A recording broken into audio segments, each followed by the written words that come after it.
friends, and welcome back to Non-Dieting and Non-Duality. I'm Dr. Karen, and today I want to talk about cravings. So cravings tend to be one of the major reasons that we are unable to stick to our plans when it comes to feeding ourselves in a way that's mindful, compassionate, and aimed at reaching our happiest weight. I want to differentiate between the two types of cravings that we're going to have. One craving, and the craving we're talking about, are the ones that come from an emotional place. We know we're not hungry. We just have a certain impulse or a certain urge to reach for a certain kind of food because we think that it's going to provide something to us that's going to get us to a better place. That's what we're dealing with right now.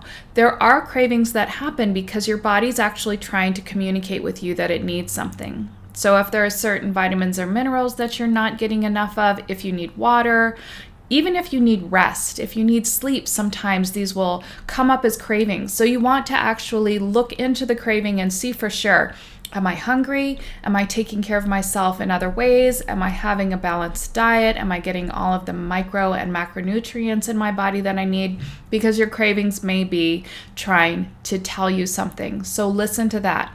But those aren't the cravings I'm talking about today. Again, the cravings that we're talking about are the ones that sort of derail us from our path, the ones that are challenging for us and frustrating for us and make us feel regret and shame when we give in to them. So the way I approach cravings is through one of three methods, and each method corresponds to a different part of the body. This would be your mind, the body itself, physical body, and your heart. Let me explain. So the first one is coming from the standpoint of your mind. So this is using your thoughts to get you to the other side of the craving without reaching for whatever it is that you are having the craving for. A lot of times cravings can come up when we're trying to avoid something that's happening, or they can come up just in response to a certain trigger. When I get home from work, I always do XYZ, or just flat out boredom. Whatever it is, cravings can come up, and there's usually a thought that goes along with them and then a feeling that's triggered. So you have your situation. I have something I have to do I don't want to do. I'm bored. I always, because this is my habit, do this thing. So then you start to think about what thoughts come up in regards to that situation. So let's say you have to have a difficult conversation with somebody, and immediately you're trying to not feel the things that go along with the thought process that happens when that difficult conversation is coming up. So for instance, if you have to talk to your spouse about something that's kind of making you nervous, or your best friend or your child, and you're kind of procrastinating and avoiding, and you don't want to have this conversation because you're telling yourself that something's going to happen that's unwanted, undesired, and potentially scary. So you're avoiding. Cravings come up sort of as a management of those uncomfortable feelings that go with those thoughts. So using your mind, you use thoughts to shift the perspective that you're coming from. So for instance, you can start to give yourself more affirming thoughts. You can give yourself more rational thoughts. You can really dive into what you're thinking and question them. Are they true? Could something else be going on? Something else that feels better, but is just as true. So for instance, talking to the spouse, you're going to have this conversation and you tell yourself, he or she's going to be angry with me. This consequence is going to happen. I'm not going to be able to handle it. Something's going to change. I don't want change. I'm comfortable with the way things are, etc. What you can instead tell yourself is, I can manage whatever becomes of this conversation. I've got my own back in this conversation and I'm going to get through it. I have enough faith in myself that I'll know what to say and I'll know how to handle this. And I have enough faith in my relationship that the person I'm talking to will be able to hear me and see me, and I'll be okay. So these are other thoughts that you can offer up that are just as true, that will make you feel better, and will start to release some of that need and that tension to divert, to get away from the situation and potentially reach for something that is not going to serve you in the end. So for us, it's food, but it could really be anything. Another thing you can do that has to do with using your thoughts to help you through a craving is ask yourself how you want to feel. How do you want to feel in your body in 20 minutes? How do you want to feel tomorrow? The next day, when you can look back at the day before and see what you've done. Do you want to feel free and light and comfortable? A lot of times when we give into our cravings, we're going to feel guilty. So play the whole thing out and ask yourself if you can let that craving go so that you can have a different experience and feel something different that is more aligned with what your goal is. So again, this is another way of using your mind, using your thoughts to help you navigate through a craving. So that's method number 1, use of the mind. Number 2 is going to be use of your body. So when we're dealing with cravings, they have feelings associated with them, and there are sensations in the body. So what we'll try to do is when the craving comes up, let the feeling be there, but then try to dissociate the feeling from what's actually coming up in the body.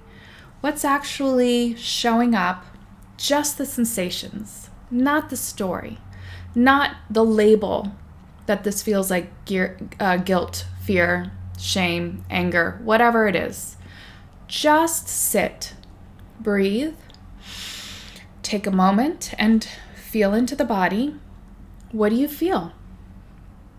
Where are the sensations? Are you feeling tension in your shoulders? Do you feel discomfort anywhere? Is there tingling? Is there pressure?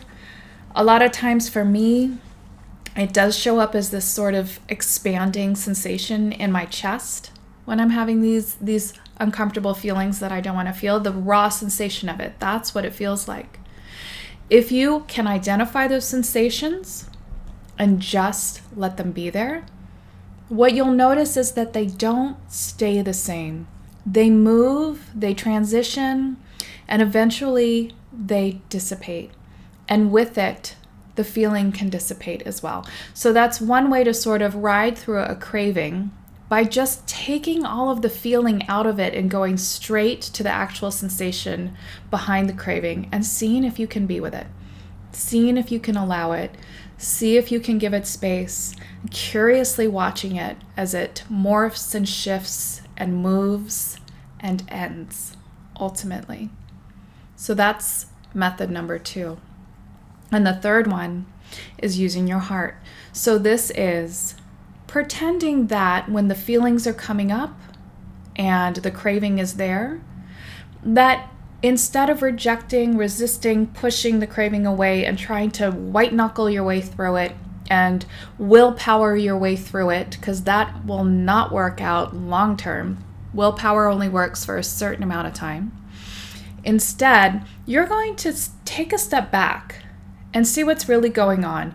Usually these feelings are coming up because something's going on that is taking us back to a younger time, taking us back to our childhood, when things happen to us and are filtered through our childlike minds and interpreted as being scary and feeling unsafe and threatening. And we don't want to feel those things. We don't want to go back to that space where we felt helpless as children. So hence the craving and hence the food, wanting to get away from that. So instead of doing that, let the feeling be there and take the stance of the adult that you are today. Even maybe consider yourself to be a parent to that child, or perhaps a best friend to the feeling that's coming up, or a mentor, or how you would be to your best friend, okay? Did I say best friend already? You get the point.